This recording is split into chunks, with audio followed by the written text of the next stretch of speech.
A tributação sobre os aluguéis vai mudar. Com a reforma tributária, teremos novos impostos sobre o recebimento de aluguéis, tanto na pessoa física quanto na pessoa jurídica. Fica comigo nesse vídeo que eu vou explicar para vocês o que teremos de mudanças com a reforma tributária.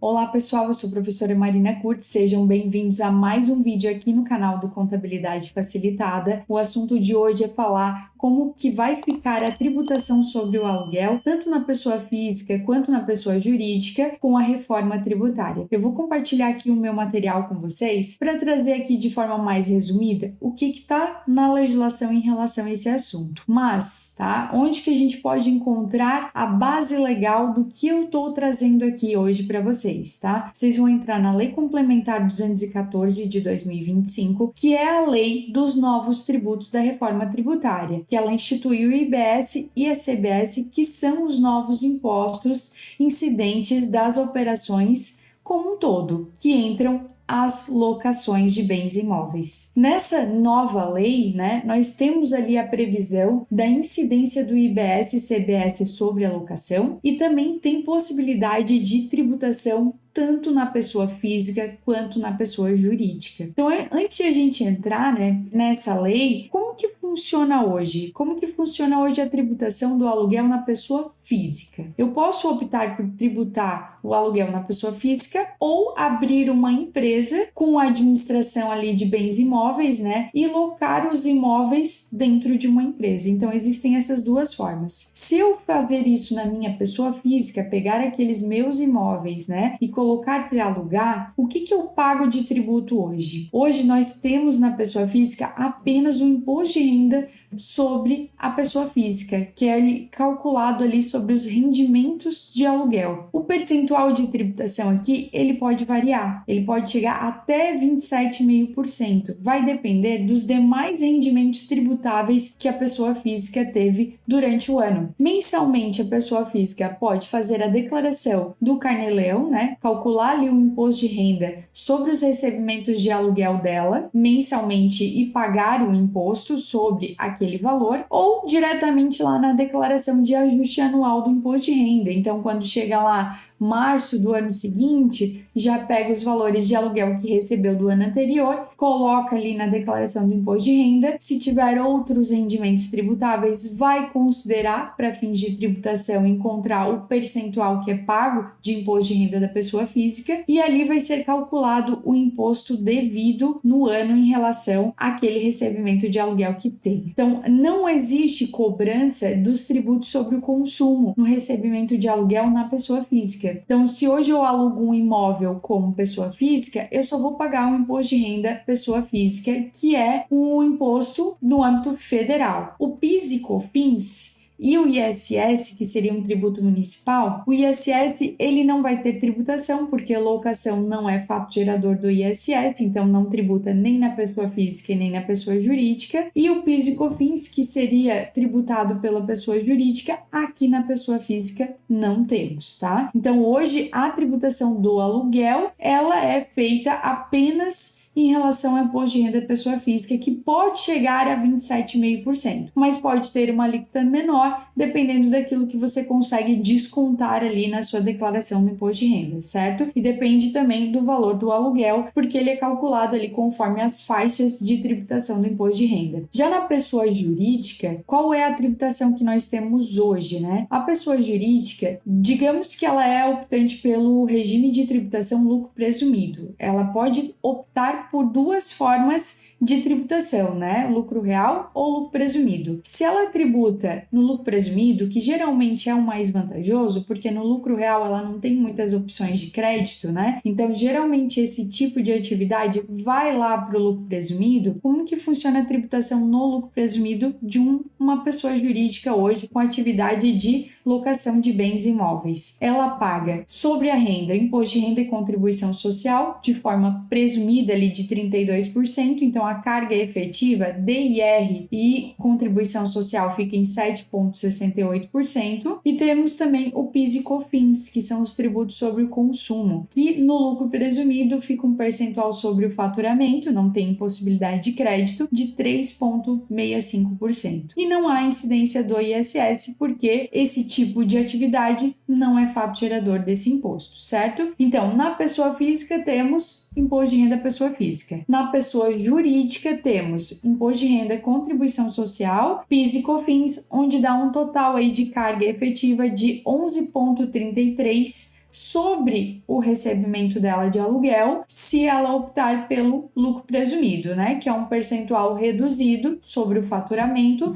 sem possibilidade de crédito. Como esse tipo de atividade não tem muitas possibilidades de crédito, geralmente é esse tipo de tributação que é a opção das empresas que fazem essa atividade de locação de bens imóveis, certo? E o que muda já a partir de 2026, que é quando entra em vigência a lei da reforma tributária? Onde que a gente vai encontrar as informações específicas para a receita de locação? O que a gente está trazendo aqui nesse material hoje é a partir do artigo 251 da Lei Complementar 214. A partir desse artigo, a gente vai encontrar as regras da tributação sobre os aluguéis, certo? Essa lei, ela entra em vigor, né, em 2026, e nessa lei os aluguéis passam a ser tributados também pelo IBS e CBS. O IBS, ele é um imposto que vem para substituir o ISS e o ICMS, certo? E o CBS, ele vem para substituir o PIS e COFINS. Então, vamos pensar pelo lado da pessoa jurídica. Quem tinha uma empresa, né, com atividade de locação, optante pelo lucro presumido, pagava PIS, COFINS, imposto de renda e contribuição social. Com a reforma tributária, PIS e COFINS, tchau, não vai mais ter esses tributos, eles vão ser substituídos pela CBS. E o IBS,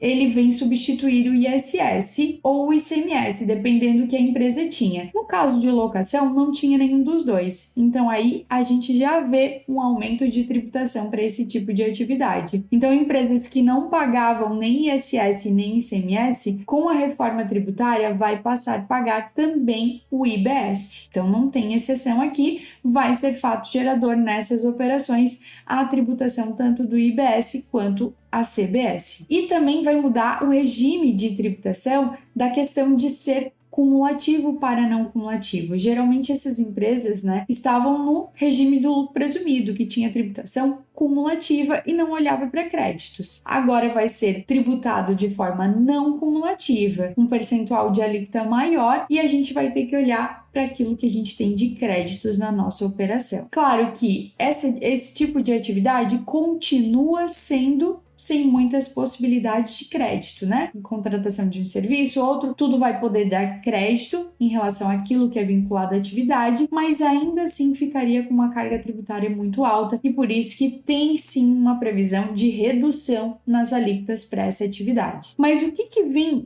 com grande impacto em relação a essa mudança? É que a legislação do IBS e da CBS, ela diz que a pessoa física também poderá ser contribuinte do IBS e da CBS. Então, mesmo que ela não tenha um CNPJ, se ela atingir umas condições específicas que a lei traz, ela vai passar a ser contribuinte do IBS e CBS também, mesmo que ela não tenha um CNPJ. Pessoa física vai poder pagar, né, no caso de recebimento de aluguel, o imposto de renda da pessoa física, CBS e IBS, dependendo do caso. Não é uma regra geral, a gente tem que atingir um conjunto de regras para a pessoa física se tornar contribuinte do IBS e da CBS. Para a pessoa jurídica, né, ela vai continuar pagando o imposto de renda, a contribuição social no regime de tributação que ela optar, lucro real ou lucro presumido, e vai pagar, ao invés do PIS e COFINS, vai pagar o IBS e a CBS, que são os os novos tributos da reforma tributária. E a gente vê um aumento de carga aí porque não pagava ISS nem ICMS e agora vai pagar IBS. Isso é o que muda em relação aos tributos que serão pagos pela pessoa jurídica. Já pela pessoa física, pode ter a mais do que o imposto de renda que ela paga da pessoa física, o IBS e a CBS. Mas quem de fato vai ser impactado com essas mudanças sendo pessoa física, né? Vamos olhar para a pessoa física. Qual é o conjunto de regras que ela tem que atingir para ser considerada como contribuinte do IBS e da CBS? Se ela atender essas condições aqui, mesmo sendo pessoa física,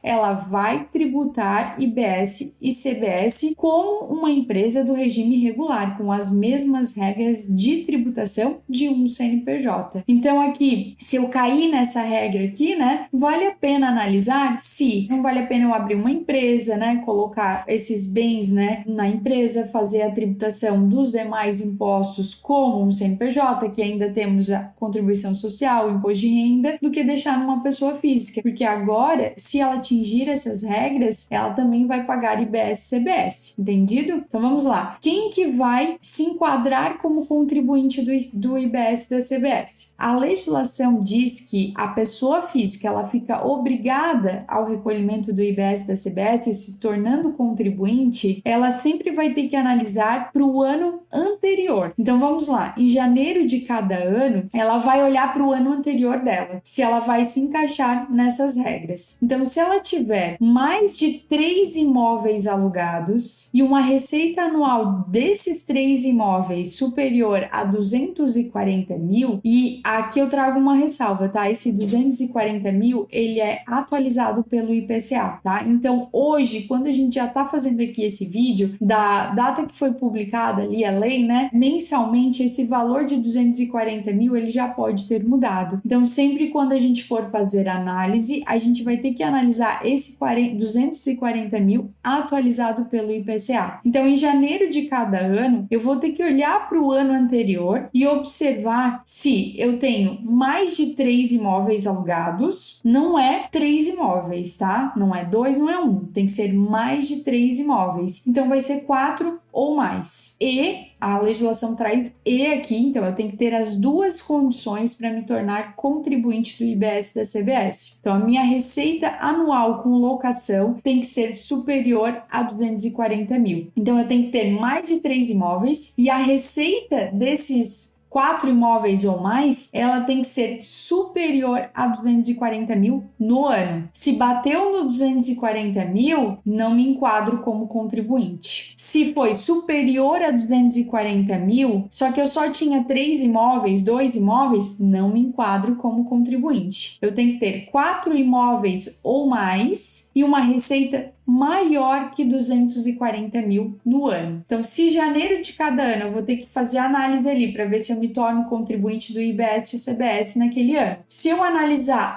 o ano anterior eu tinha mais de 4 imóveis alugados e a receita foi superior a 240 mil no ano. Aí, nesse caso, em janeiro, eu já sou contribuinte do IBS e da CBS e já faço a apuração dos novos tributos no regime regular do IBS e da CBS.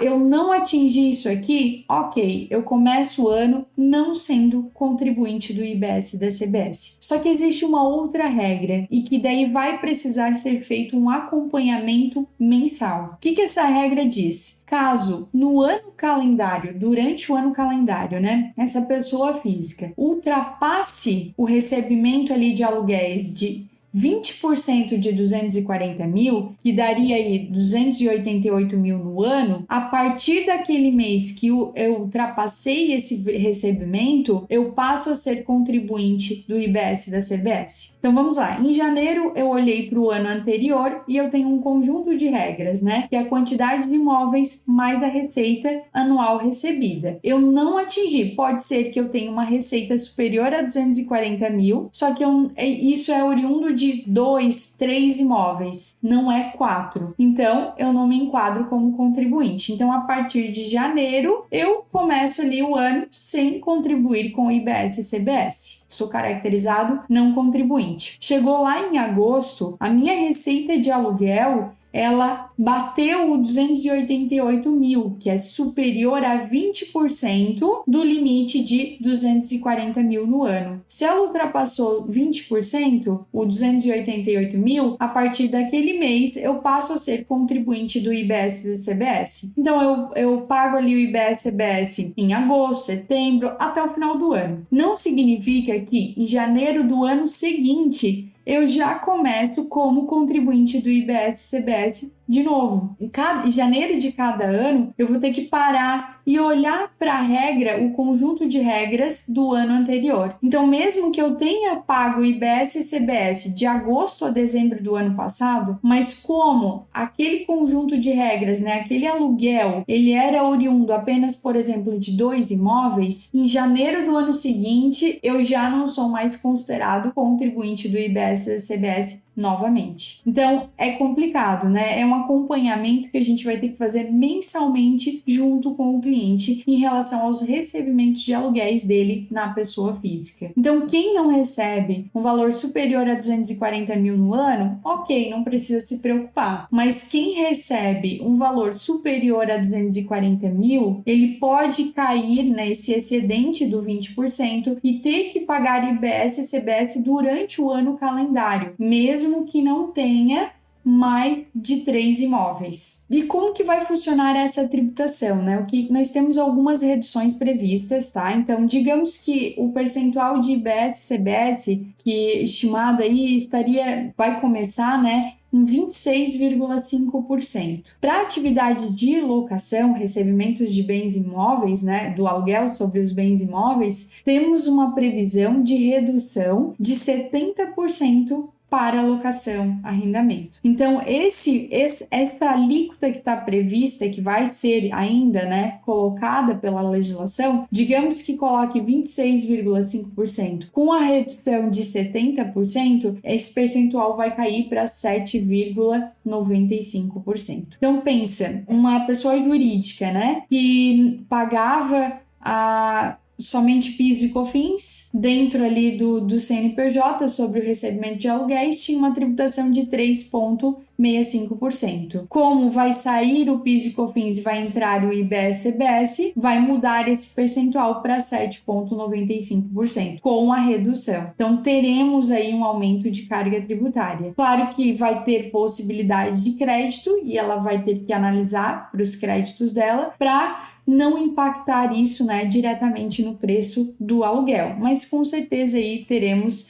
possibilidade de aumento no aluguel devido ao aumento da tributação do IBS da CBS que vem com a reforma tributária. E na pessoa física, além do imposto de renda que ela paga na pessoa física, né, se ela se tornar contribuinte do IBS da CBS, conforme aquelas regras que a gente verificou, ela vai pagar o IBS-CBS também, né, nesses percentuais com as mesmas regras de tributação de uma pessoa jurídica. Além disso, também a legislação prevê uma redução na base de cálculo ali para imóvel residencial como um redutor social. Então, vai poder ali diminuir da base de cálculo um valor de R$600, né? Quando a gente for fazer o cálculo, limitado, claro, ao valor da base de cálculo. Aí faz essa redução e depois aplica ali para o imóvel residencial, certo? Então, são análises que a gente vai ter que fazer, né? Em relação à tributação na pessoa física ou na pessoa jurídica, ver o que é melhor para o nosso cliente, né? Qual vai ser a menor